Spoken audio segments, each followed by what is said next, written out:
September will bring improvements to the Season Pass, no update that has been moved to October, but new hero skins and the scenery I think is the best we've had in a number of months. Let's break that all down for you though, starting with the September season calendar. Throughout the month, we have the Season Challenge and the Gold Pass. I mentioned there is an improvement. This is for the Silver Pass, so all players, free-to-play players will get this benefit, and it is a 5% research boost and a 5% builder boost. Typically, when you purchase the Gold Pass, these are two perks that you gain, and up to 20%. That is a discount in cost and time of laboratory research and generic upgrades around the base. The 20% boost will remain the same, but within the Silver track, you will be able to claim a 5% boost of both of those. This will not stack with the Gold Pass perk though, so your Gold Pass will still give you that 20% discount maximum. The only other change is the Clock Tower potion moves to a different unlock location, and the 500 capital gold reward is removed. However, this is combined with the 1000 capital gold reward that is later on in the track, and is now a 1500 reward. So no change in the rewards, just tiny movement in where you unlock them. Back to the calendar though, we have the Clan War Leagues as ever. Then on the 9th of the month, we have a mini medal event. So this one will not have an epic piece of equipment, and we will get details of what is included in that closer to the time. However, on the 17th of the month, we will have a 4x star bonus, and it's important you know that date because you can take advantage of this. Your star bonus you can get daily by collecting 5 stars from multiplayer battles, but you can stack the star bonus for 2 days. So if you are not in Legends League and not trophy pushing, you might decide to not get the 5 stars on the 16th of the month, so that when the 4x star bonus rolls around on the 17th, you can actually claim that twice on that day, and therefore you can get an extra day of 4x star bonus. And remember, ore is tied to that now as well, so make sure you're pushing up the leagues to get the best reward, and then try and save on to the 16th if you can. On the 22nd of the month, we have another 99% Super Troop discount. This appears to be standard month by month at this point, and also the clan games. However, the final point on the calendar is that on the 28th, there will be a treasure hunt event. However, this will actually go through until the 3rd of October. Shortly after that, we can be expecting an update, because what the Clash of Clans team have said is the September update was moved to early October.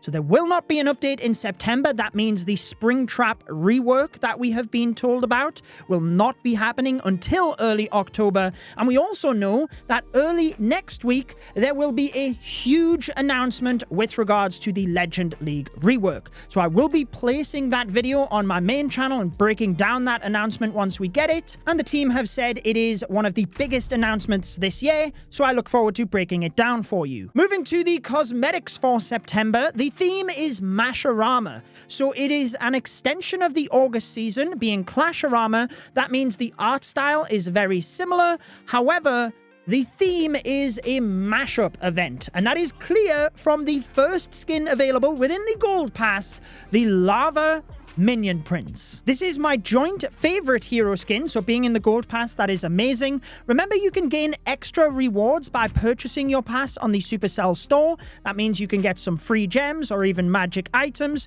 You can also support a creator over there before purchasing by entering their code. My code is Judo, and it helps to support the channel massively, so I really appreciate the support. There are custom sounds when you first deploy the Minion Prince.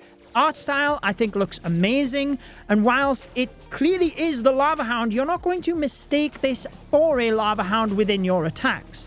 I love the attack animation as well, with the fireball, very customized, and personally my favorite Minion Prince skin up to this point. Once he gets taken out, landing on his head, legs in the air. But let's move along to the second hero skin available, which will be on the 5th of the month. This is my other favorite hero skin, but it is the P.E.K.K.A.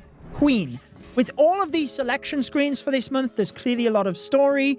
the queen trying to be acrobatic with the heavy suit on, but also the butterfly there as well. When it comes to the attack animations, unless you use the P.E.K.K.A. in an attack, then you shouldn't confuse this for the P.E.K.K.A., although it does look very similar. The only thing with the P.E.K.K.A. Queen is whilst the sounds are very good, you have that robotic feel to them, she is firing from her sword, which is a bit strange, but there you go. With the knockdown animation, just continuing with the effects and customization you have with the skin, trying to break out of the armor. Moving to the 7th of the month, you would be able to purchase the Yeti Champion.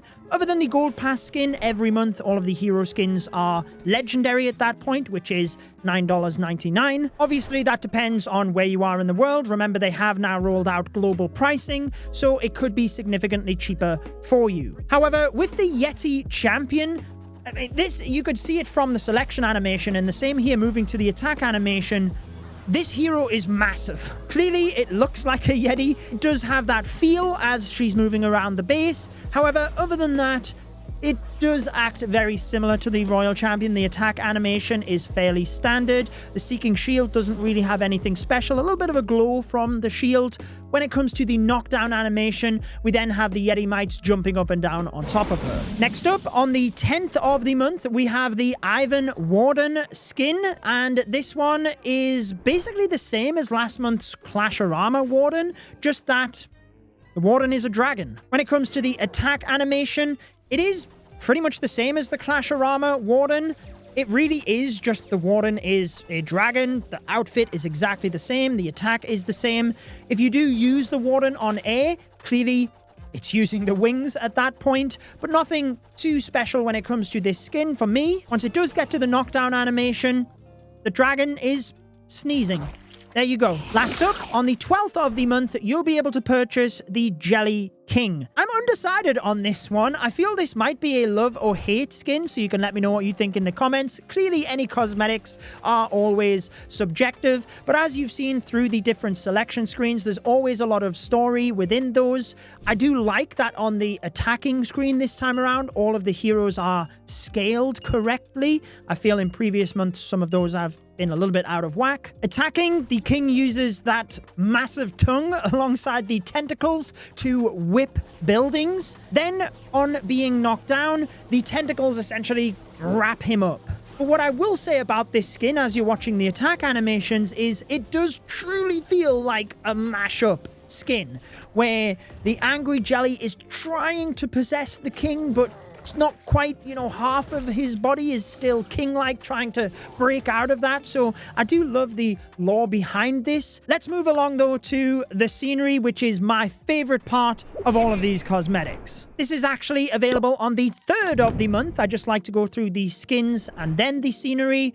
But when I first looked at this, I instantly thought it was sick. It looks like a legendary scenery due to the size and detail. So we are being told that the price will be the increased price that we seen last month in August, or I guess if you're watching this video the first day, let me know if you are in the comments. But honestly, I feel like these sceneries are so much better than the quote-unquote standard ones that were $6.99, but again, that's obviously subjective. All of the cogs and spikes around this scenery look amazing. We have the goblins inside, making sure that the village is continually working, and outside for that matter, some of them even welding the different aspects of the base to make sure everything's working well. And the buildings do have custom tiles around them, much like we've seen with the cyber scenery. However, I feel these ones are much more aesthetically pleasing. I also like some of the chilled vibe we have around the base, for example, with the super sauna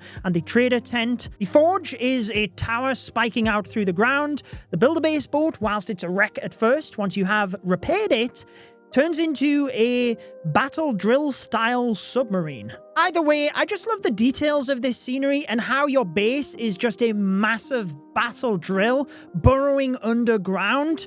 That is everything that you can expect in September, and I hope you enjoy the rest of your day.